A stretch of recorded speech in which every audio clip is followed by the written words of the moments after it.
சேலம் ஐஸ்வர்யா அவர்கள். வாங்க. ஆழ்கடலும் ஆழ்கடலும் ஆர்ப்பரித்தலும் அலையும் கூட தமிழ் புலவன் அமுதமொழி திருவள்ளுவனின் சிறு குரல் கேட்க அடங்கிவிடும். மண்பதையில் மானுடம் தழைத்திட வாழ்க்கை நெறிமுறைகளை தெளிவாய் தெள்ள தமிழ் திருக்குறளாய் கொடுத்ததனால் வையம் முழுமையும் வாழ்த்திட வள்ளுவன் உலக கவியானான். நனையூரம் தமிழில் தந்ததனால் தமிழ் மொழி அழகாயிற்று. முத்தமிழறிஞர் அவர்களின் கண்பட்டதால் என்னவோ நம் தாய்மொழியே உலக செம்மொழி ஆயிற்று என்று சொன்னால் அந்த செம்மொழிக்கு என்னுடைய பணிவான வணக்கத்தை சொல்லி, மடமையை மாய்த்து சிறுமையை சாய்த்து கொடுமையை களைத்து ஆணவத்தை இடுப்புடைத்து துள்ளி வந்திட்ட பகையை கிள்ளி எரிந்திட்ட வீர தமிழ் மகன் தளபதி அவர்களுக்கு எங்களுடைய வாழ்த்துக்களையும் வணக்கங்களையும் தெரிவித்துக் கொண்டு, ஏன் தெரியுமா அவரை வீர தமிழ் மகன் சொல்ற? அவர் செயல் தலைவராக பதவி ஏற்கும் போதும் சரி, முதலமைச்சராக பதவி ஏற்கும் போதும் சரி, கழக முன்னோடிகளின் வழிகாட்டுதல்களின் படி நடப்பேன் என்று கழக முன்னோடிகளை வார்த்தைகளில் மட்டுமல்லங்க வாழ்க்கையிலும் சுமந்து கொண்டிருப்பவர் நம்மளுடைய தங்க தளபதி இல்லையா? யோசிச்சு பாருங்க. இந்த விழாவே ஒரு மிக சிறப்பானது ஒன்றுங்க. ஐயா அவர்களை எப்படி பாராட்டுவது?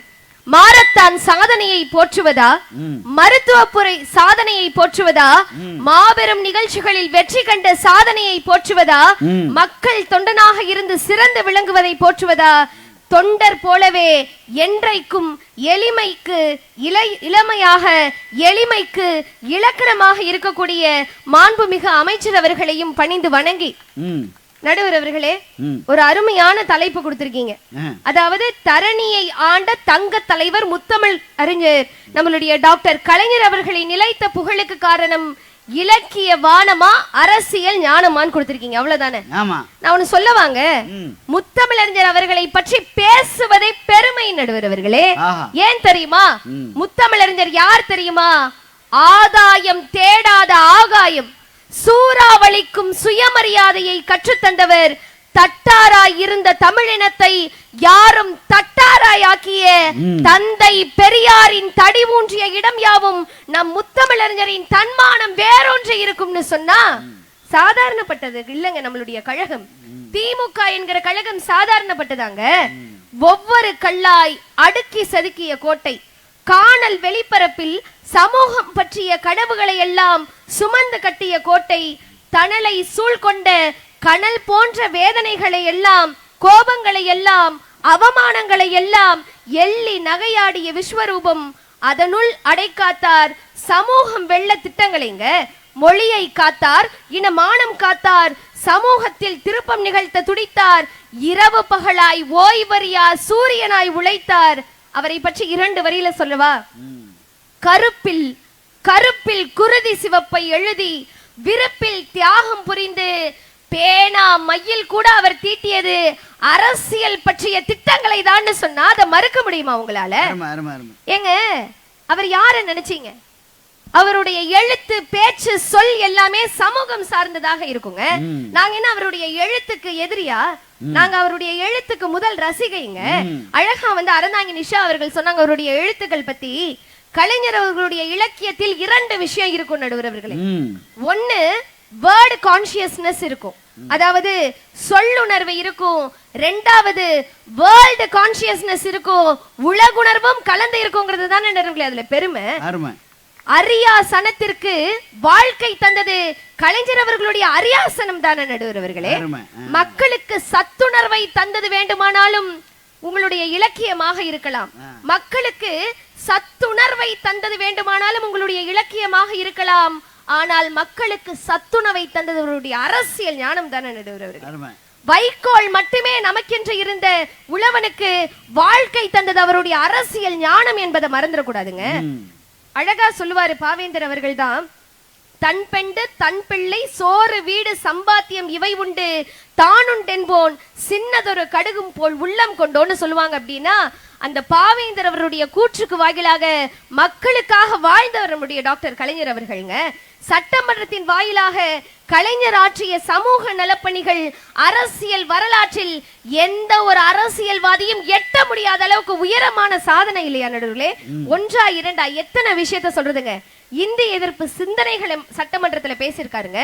தாழ்த்தப்பட்டோர் உயர்வு, மொழி வளர்ச்சி, கலை வளர்ச்சி, சமுதாய வளர்ச்சி, தீண்டாமை ஒழிப்பு, பிச்சைக்காரர்கள் மறுவாழ்வு திட்டம், கலப்பு திருமண திட்டம், மகளிர் முன்னேற்ற திட்டம், இப்படி சமுதாய சீர்திருத்த திட்டங்கள் மட்டும் இல்லங்க, மதிய உணவு திட்டம், வேலை வாய்ப்பு, படித்த வேலை இல்லாத இளைஞர்களுக்கு நிதியுதவி திட்டம், தமிழறிஞர்களுக்கும் நலிந்த கலைஞர்களுக்குமான உதவித்தொகை, திருநங்கைகளுக்கும் நாட்டுப்புற கலைஞர்களுக்குமான உதவித்தொகை, நலவாரியம், குடிநீர் சாலை, சமத்துவபுரம்னு மக்கள் நலத்திட்டம் மட்டும் இல்லங்க, குடும்ப நலத்திட்டம் மட்டும் இல்ல, தொழிலாளர்கள் நலத்திட்டம் தொடங்கி சமுதாய பொதுநலம் திட்டம் வரைக்கும் தீட்டியது அவருடைய அரசியல் ஞானம் என்பதை யாரும் மறந்துடக்கூடாது நடுவர்களே என்று சொல்லி, நடுவர் அவர்களே ஒரு பாட்டு பாடு அப்படின்னு கேக்குறாங்க. யாரு கேட்டா? அவரோட பாட்டை கொஞ்சம் தொண்ட முடியல, இருந்தாலும் ஒரு 2 வரி நீங்க கேட்டதுக்காக சொல்லிட்டு, அவருடைய அந்த கண்ணாடி, தலைவர் கண்ணாடி போட்டுட்டு இருப்பார் பாத்தீங்களா, அது எவ்வளவு அழகா இருக்கும்னு நாங்க தான் நடுவுகளை பாட்டுல சொன்னோம். ஜித்து ஜில்லாடி. நடுவர் அவர்களே, வாடிய பயிரை கண்ட போதெல்லாம் வாடினேன்னு சொன்ன வள்ளலாரை போல முதலமைச்சர் பொறுப்பை ஏற்ற போதே தன்னை சாதாரண ஏழை குடும்பத்தில் இருந்து வந்தவன் என்றும் ஏழையின் துயரங்களை அறிந்தவன் என்றும் விளம்பரப்படுத்தி கொண்டவர் நம்முடைய கலைஞர் அவர்களுங்க. பெரியார் இல்லாமல் போயிருந்தால் பெண்ணடிமை விலங்கொடிக்க நாதி ஏதுன்னு கேட்பாங்க. பெரியார் இல்லாமல் போயிருந்தால் பெண்ணடிமை விலங்கொடிக்க நாதி ஏதுன்னு கேட்பாங்க. கலைஞர் இங்கே இல்லாமல் போயிருந்தால் நலிந்தோர் பெண்கள் காணுகின்ற முன்னேற்ற சட்டம் ஏதுங்கிறத யோசிச்சு பார்க்க வேணாமா? யோசிச்சு பாருங்க. இங்க அறிஞர் அண்ணா வழியில் அயராதும் தவறாதும் இழுக்காதும் வழுக்காதும் வல்லமை காட்டி வழி நடத்திய ஒரே அரசியல் வித்தகர் டாக்டர் கலைஞர் அவர்களுங்க. அவரது பலம் என்ன தெரியுமா? அவரது ஆற்றலா, அவருடைய உழைப்பா?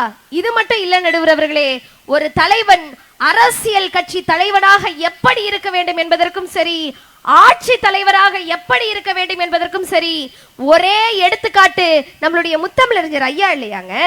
இந்தியாவிலேயே மூத்த அரசியல்வாதி என்ற தகுதியையும் நாடாளும் நடுவண் அரசை உருவாக்கிய அரசியல் வித்தகர் என்ற தகுதியையும் டாக்டர் கலைஞர் அவர்களுக்கு தானே நடுவுகளை சொந்தமா இருக்கு என்று சொல்லி ஒரே ஒரு சில விஷயங்கள் தான். டாக்டர் கலைஞர் அவர்களுடைய சாதனை திட்டங்களை, அரசியல் ஞானத்தை பேசுவதற்கு நமக்கு நேரம் பத்தாது நடுவர்களே. அவர் என்ன சாதாரணப்பட்டவரா? தமிழுக்காய் போராடி நம் தாய் தமிழே உலக செம்மொழி என அறிவித்தாரே, அது டாக்டர் கலைஞர் அவர்களின் தமிழின உணர்வுங்க. ஓடி வந்த இந்தி பெண்ணே கேள், நீ தேடி வந்த கோளையுள்ள நாடு இது அல்ல என்று எதிர்த்து போராட்டம் செய்தாரே, அது முத்தமிழறிஞர் அவர்களின் எழுச்சிங்க. இதை தாண்டி சொல்றேங்க, அகவை என்பது ஆண்டு கணக்கே, முகிலால் அவரை சுருங்குமோ, முகிலால் கதிரவன் சுருங்குமோ, முதுமை அவரை நெருங்குமோ என்று ஓய்வறியாத சூரியனாக உன்னத தலைவராக உழைத்தாரே, அது அவருக்கு கிடைத்த அரசியல் கிரீடம் இல்லையா? ஓட்டுக்காக ஜாதியை வளர்க்காமல் சாதியும் மதமும் சண்டைகள் வளர்க்கும் சமத்துவம் இருந்தால் மானுடம் தலைக்கும் என்றே தமிழ்நாடெங்கிலும் சமத்துவபுரம் கண்டாரே, அது முத்தமிழறிஞர்களின் அழகிய உணர்வு இல்லையாங்க.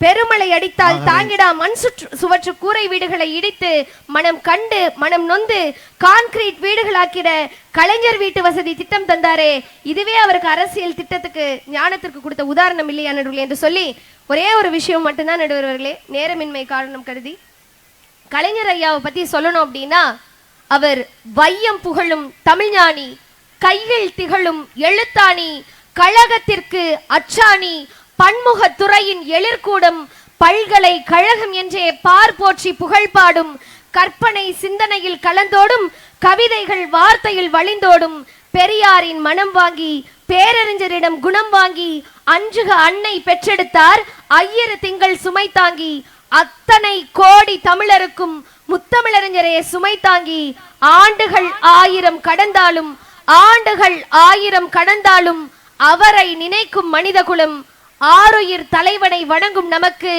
என்றும் அண்ணா அறிவாலயமே மூலதனம் என்று சொல்லிக்கொண்டு வாய்ப்பளித்த அனைத்து உள்ளங்களுக்கும் நன்றி கூறி விடைபெறுகிறேன். நன்றி, வணக்கம்.